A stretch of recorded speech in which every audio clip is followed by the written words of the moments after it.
Mama pernah bilang, kenapa lu mau jadi tentara, Lucky? Papa minta maaf, Lucky.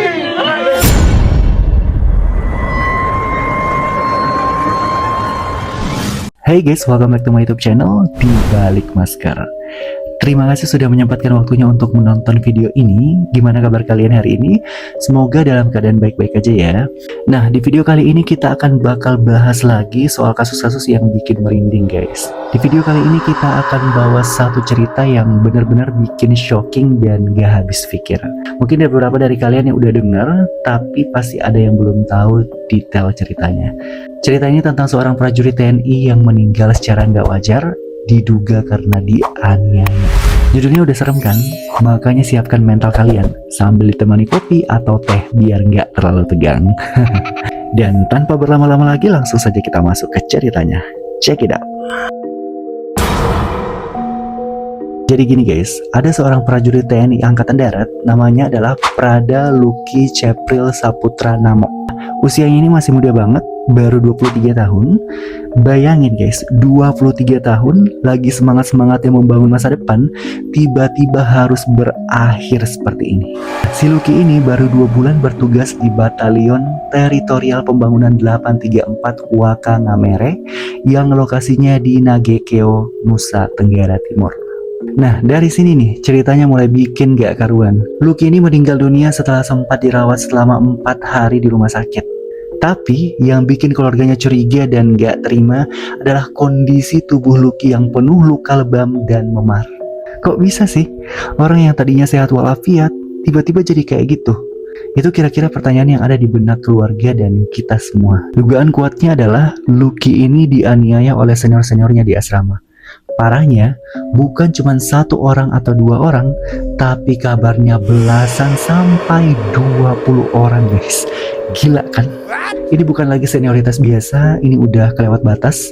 Gak cuma lebam di sekujur tubuh, tapi juga ada luka sayatan di punggung dan memar di rusuk kirinya guys. Ini udah gak masuk akal. Ini udah masuk ke kategori brutal dan gak manusiawi banget. Pihak TNI khususnya Kodam 9 Udayana langsung gercep buat menyelidiki kasus ini. Sebanyak 20 prajurit diperiksa dan 4 diantaranya udah diamankan. Ini benar-benar kejadian yang mencoreng nama baik instansi. Gimana ya perasaan orang tua Lucky yang ayahnya juga ini merupakan seorang sersan mayor melihat anak kesayangannya pulang dalam kondisi mengenaskan. Masalah kasih lu kerja, Lucky. Mama pernah bilang, kenapa lu mau jadi tentara, Lucky? Papa minta maaf, Lucky. Ya, pasti hancur banget kan? Kok bisa-bisanya sih di lingkungan yang katanya tempat dididik jadi prajurit yang gagah dan berani, justru terjadi kekerasan seperti ini? Ini pertanyaan yang paling sering banget muncul di kepala aku. Apa ada yang salah dengan sistemnya atau memang oknum-oknum di sana yang keji? Kasus ini menjadi pengingat buat kita semua bahwa kekerasan dalam bentuk apapun, apalagi yang sampai merenggut nyawa, itu nggak bisa ditolerir. Kalau menurut aku ya, pelaku-pelaku ini harusnya dihukum seberat-beratnya tanpa pandang bulu. Karena apa? Karena mereka udah ngilangin nyawa seseorang, seorang anak yang punya banyak harapan. Keadilan harus ditegakkan dan prosesnya harus transparan, biar kasus kayak gini nggak terulang lagi di masa depan. Nah, itu dia tadi cerita yang bikin aku sendiri sampai nahan nafas untuk ceritainnya. Jujur ini beres banget guys. Kasus ini benar-benar bikin kita merenung. Are we okay? Apakah lingkungan di sekitar kita udah cukup aman?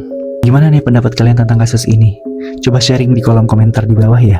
Menurut kalian, hukuman apa yang pantas buat para pelaku dan apa yang harus dibenahi dari sistemnya? Sekian video kita kali ini. Kalau kalian suka video ini, jangan lupa untuk like, komen di bawah sebanyak-banyaknya, dan subscribe channel ini biar gak ketinggalan video-video menarik lainnya. Sampai jumpa di video selanjutnya. Stay safe. Bye-bye.